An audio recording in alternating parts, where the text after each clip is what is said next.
So in the last video we saw how we segregated the HDD, SDD, hybrid and flash storage memory storage devices or memory storage inputs into other categories like HDD, SDD, hybrid and flash storage, and we saw the correlation of each of them with the price. And we got an interesting pattern over here saying that hybrid and flash storage are kind of negligible here.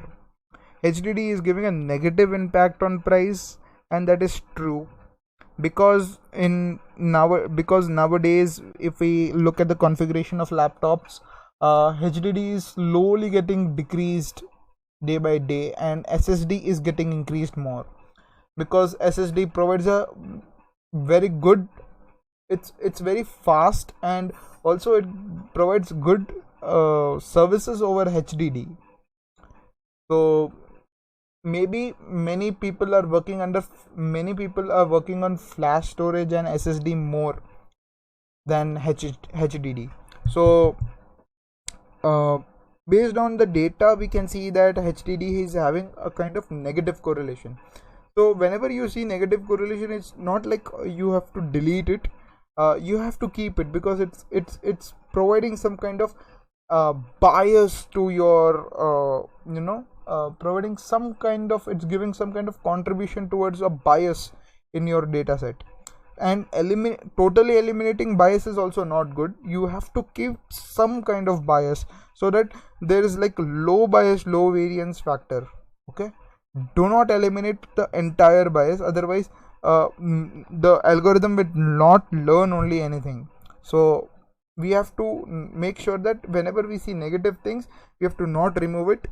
They give a lot of impact into this. Okay, HDD will give an impact, and in normal also we see nowadays HDD laptops are also in boom, so we cannot compromise it. We can surely remove hybrid and flash storage because it's almost contributing nothing in comparison to all other features. Hybrid and flash storage are not contributing anything, so we will be simply removing them. So we are dropping it, and now we are left with only these columns. So we see that we have pre-processed CPU, we have pre-processed screen resolution, we have pre-processed memory. Now it's turn for GPU. So if you look for GPU, we see the same kind of thing. Like now over here in GPU it's very simple. We will not do any kind of our HD graphics 620 anything. We will just get the name of the company, of which company does this GPU belong to. Is it of Intel or is it of AMD, is it of Nvidia? That's it. We will not consider the model name or anything, we will just see the company name only. Okay, so the same thing, this is just an input dummy thing. This is what we will be doing. We will just extract the brands. So ilock is nothing but index locate.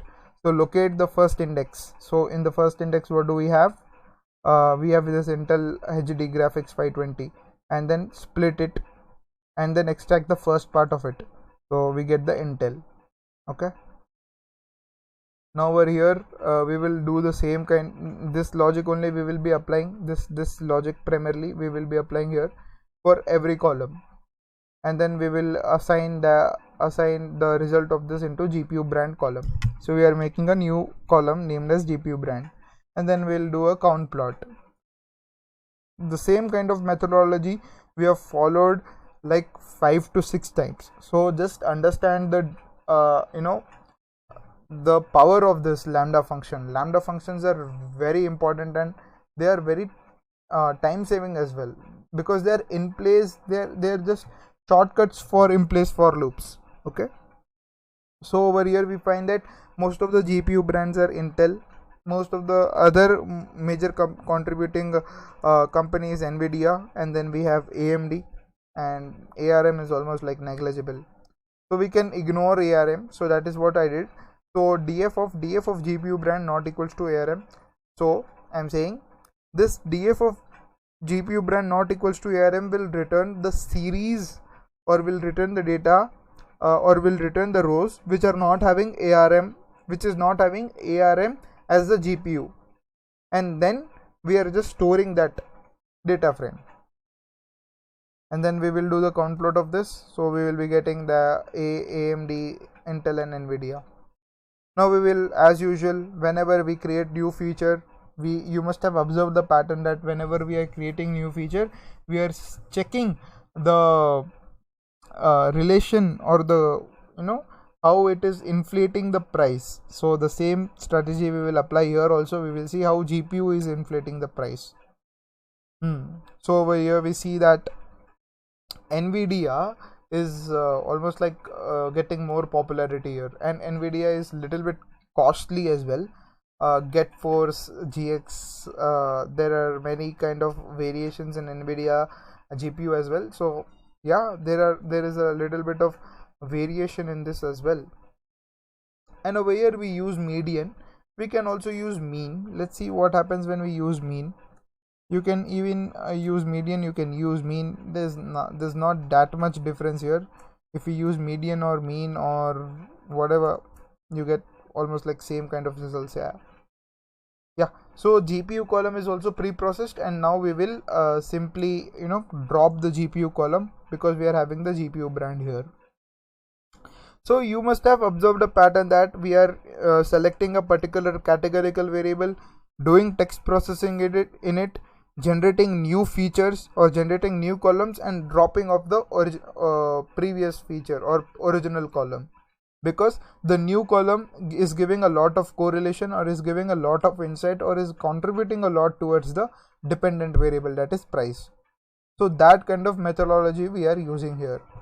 We'll select a categorical column, we'll pre-process it, we'll generate new columns, and we will see the correlation of the new columns. We will see how the new columns are inflating or infecting or affecting the price or the dependent variable. If they are affecting more, we will drop off the original columns. If they are affecting less, we will drop off the new columns. Simple logic. Then we will do the same kind of analysis with operating systems. We will see that Windows 10 no operating system. Oh god, no, there is no operating system. There are laptops even there. So I think so the operating system has not been mentioned. No OS means operating system has not been mentioned. So Linux, Windows 7, Chrome OS, Mac OS, Mac OS X, Windows 10s and Android. Over here also we see that there are variations of Windows, like Windows 7 we will keep, Windows 10s, this can be included in Windows 10 only. Yeah, so we will do the same kind of analysis here. We will see the variation of price and operating system. We see that Mac OS, we know that Apple laptops are very costly and Mac operating system is a very integral part of it, and we see that it is playing a very major role in the price inflation as well. The average price of Mac OS laptop is almost like 80,000, and the maximum can go for more than 1,25,000 as well. Windows 10 also we see most of the common people use Windows 10 or Windows 7. You may see Windows 7 also. Windows 7 is like there are few laptops which are getting more popularity also in Windows 7. You can see that there are few laptops which are even touching 1 lakh. It's kind of craze. Maybe only one within like 500, but it is. And Windows 10 is like most of the public use it, and that is why it's range into this. So this is like a scalable laptop. We will get out the unique things, and then over here the same strategy as we did it in case of Intel i3, i5, i7 and other. The same kind of strategy over here. We will club Windows 10, Windows 7, Windows 7s, Windows 10s into Windows, Mac OS and Mac OS X as Mac, and then other one will return other operating system. Instead of other, we can write other operating system to be more specific, or just write other as it is. I prefer to write as other only. So Windows 10, if the text is, so we are defining an category like set category function which takes in an argument as text. If the text is Windows 10 or Windows 7 or Windows 10s or Windows 7s, this is 10s not 7s, so just return Windows. If it is Mac OS X, Mac OS, just return Macs, otherwise you return other.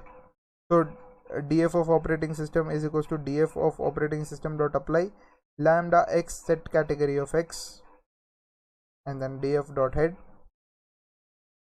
So we will we have set the operating system thing as well. OPSys, this thing has been updated here, as you can see.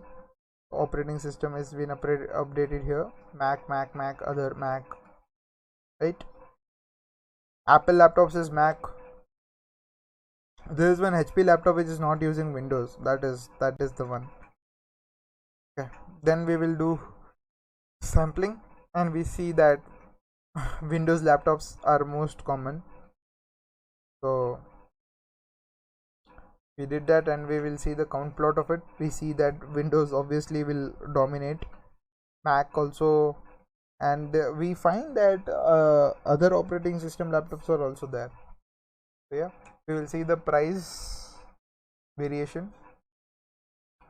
Mac, though we know that always Mac was kind of dominating, and over here we see Windows as well. Now weight analysis. Weight is a continuous variable here, so we will be plotting disk plots. So if we plot a disk plot, we see a kind of like a kind of Gaussian distribution. If it just kind of make some changes into it, we can make into Gaussian. Variation of weight with respect to price, we see that it's almost like scattered over here, like the weight of the laptop, if it's in between 1.5 and 2, the major portion of the laptop lies between this range, like 60,000 and 0 so like 60,000. So we see that most of the common people use that kind of mentality, like the laptop weight should weigh from 1.3 to 1.32, maximum 2 kilograms of laptop, and the price of the laptop is almost like 50,000 or so.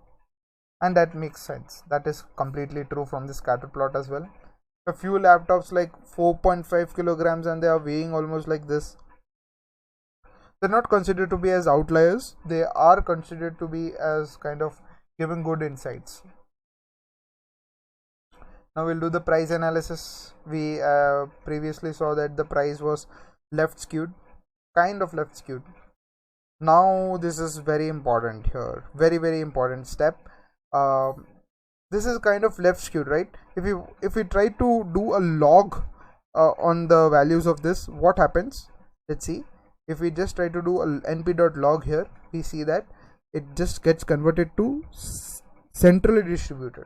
This is now perfect Gaussian. This was left skewed Gaussian, but now this became centrally Gaussian, and this is very important now.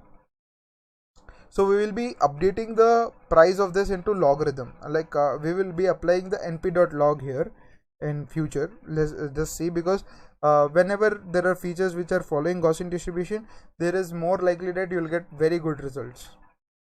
And then when you do the correlation analysis, we find that almost we made very good features out of raw text. And then over here we see the correlation now. Previously, if you observe the correlation, we had very bad correlation things. We had like let me just show it up. Yeah, we used to get this big yellow chunk here, and now we just observe here how we reduced that multicollinearity thing into this very beautiful correlation heat map. So this correlation, with this last correlation, we end our exploratory data analysis part. I know this is very this was a little bit lengthy, because this involved a lot of pre-processing and a lot of visualization, but trust me, if you are good at doing all this, you are getting a good skill under data science and under business analytics as well. So one has to be very proficient in EDA. Okay, so do practice this, and I hope you understand whatever has been conveyed, and we'll look up to model building in the next video. Thank you.